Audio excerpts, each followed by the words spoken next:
Kokia etikos kodekso paskirtis? Etikos kodekso čia bendrai ar kažkokia konkrečiai? Bendrai. Tiesiog etikos kodeksą. Apibrėžti tiesiog, kas yra leistina ir vis dėlto kas nėra leistina iš esmės. Kaip turėtų, tarkim, tam tikras specialistas, ne tai, kad kaip turėtų jis elgtis, bet galbūt apibrėžti kokios vienokios ar kitokios sąlygos, kokios yra leidžiamas ir kokios vis dėlto ne. Tam tikrus rėmus kaip ir sudaro darbą. Etikos kodekso paskirtis, manau, kad yra apibrėžti tai, kas yra etiška. Kokia etikos kodekso paskirtis? Tai tikriausiai nenusirašinėti, plagiatų darbų nerašyti ir panašiai. Tikriausiai. Bent aš tai manau, universitete. Etikos kodeksas skirtas nurodyti studentams ir dėstytojams, kaip jie turi elgtis, kaip jie turi bendrauti, kaip jie turi dirbti savo darbą ir kaip turi studijuoti. Tikriausiai užtikrinti tam tikrų etikos normų laikymas ir informuoti apie jas. Etikos kodeksas yra universiteto normatyvinis dokumentas. Ir jisai nusako, kaip mes turėtumėm elgtis mūsų bendruomenėje pagrindiniais vertybiniais klausimais. Kas sudaro universiteto bendruomenę? Universiteto bendruomenę sudaro visi studentai, visa administracija, dėstytojai, tas pats rektorius ir netgi valdybos darbuotojos, kurios mums per kiekvieną pertrauką, kai norim maisto, jį atiduoda. Universiteto bendruomenė? Tai, žinoma, studentai, dėstytojai, ir taryba, rektorius ir visi tie aukštuomeniai iš esmės. Universiteto bendruomenę sudaro dėstytojai, studentai ir administracija. Tai tikriausiai ir tada ir dėstytojai eina, ir dekanatai, visa ta valdyba, kuri pati yra renkama ir kurie žmonės dirba. Studentai, dėstytojai, administracijos darbuotojai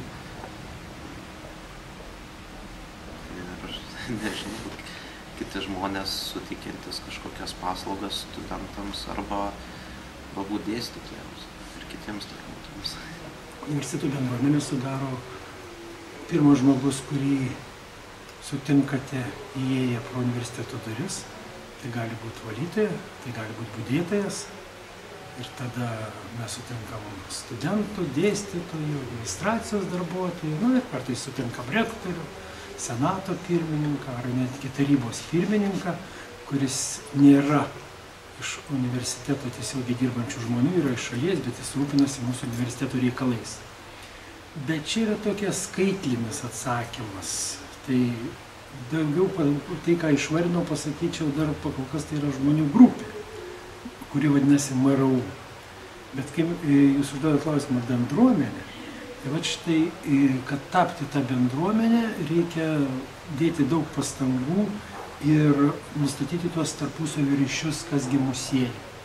Ir šitie ryšiai yra iš vienos pusės formalūs, tarp darbuotojų ir vadovybės, tarp studento ir dėstytojo, tai kaip ir visur. Bet jeigu tarp mūsų atsiranda ir neformalių ryšių, kurie išreiškiami tam tikromis vertybėmis, sakykime, pasitikėjimo,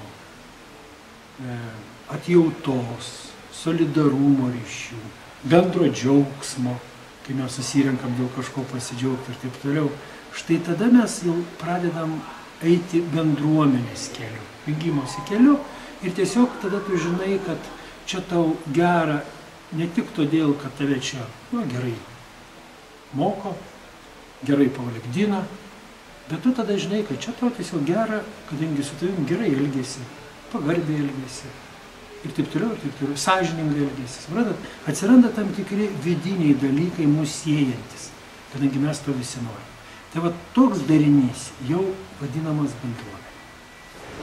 O kokiamis pamatinėmis vertybėmis universiteto bendruomenė vadovaujasi savo veikloje? pagrindinės vertybės.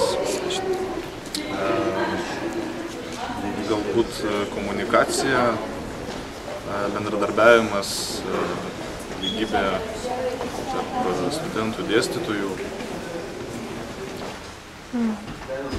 Žiūrint, kas ta veikla, jeigu mes kalbam apie švietimą ir jeigu tai yra susijęs su etika, pavyzdžiui, tai iš esmės tas akademinis sąžiningumas turbūt būtų kaip numeris 1.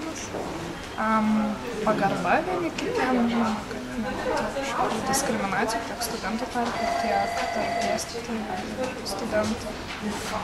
Pagarba darbuotojų atžvilgių tiek vieni kitiems, tiek taip pat studentų atžvilgių.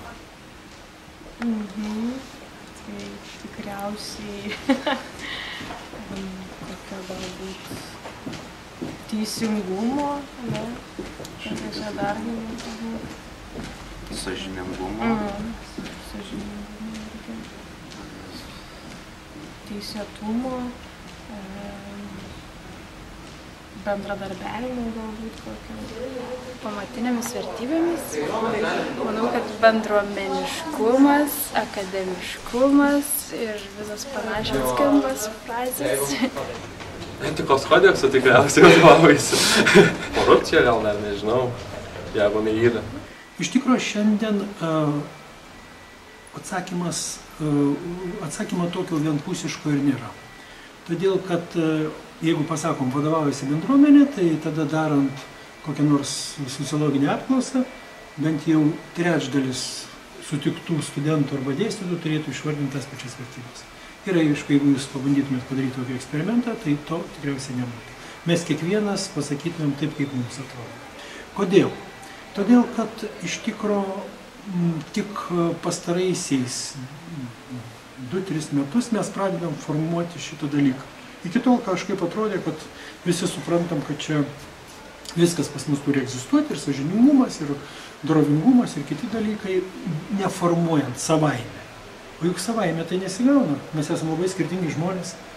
Studentai kas metų paskui išvažiuoja, išsklinda po Lietuvą, atvažiuoja iš skirtingų Lietuvos mokyklų.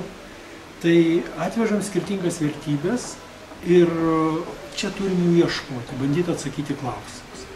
Tai štai tais pastaraisiais metais, kai aš sakau 2-3 metus, mes pradedam ir etikos kodeksą įrašėm ir norim, kad diskutuotų dėl jų, tai dėl teisingumo, pagarbos, pasitikėjimo, sąžiningumo ir drąsos.